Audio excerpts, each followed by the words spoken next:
احمد رحمۃ اللہ علیہ کہتے ہیں کہ میں ابو سلیمان رحمۃ اللہ علیہ کے ساتھ حج کو گیا۔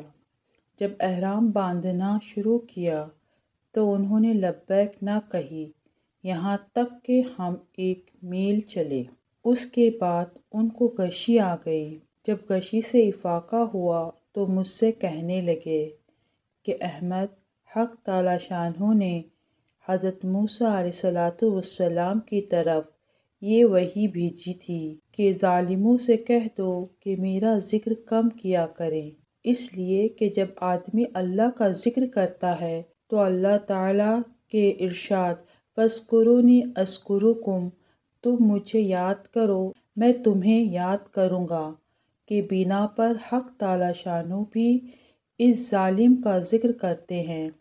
اس بنا پر فرمایا کہ میں اس ظالم کا ذکر لعنت سے کرتا ہوں۔ اس کے بعد ابو سلیمان رحمۃ اللہ علیہ نے کہا کہ احمد، مجھے یہ بتایا گیا کہ جو شخص ناجائز امور کے ساتھ حج کرتا ہے اور لبیک کہتا ہے تو حق تعالیٰ شانہ فرماتے ہیں لا لبیک، تیری لبیک قبول نہیں جب تک ان ناجائز امور کو نہ چھوڑے۔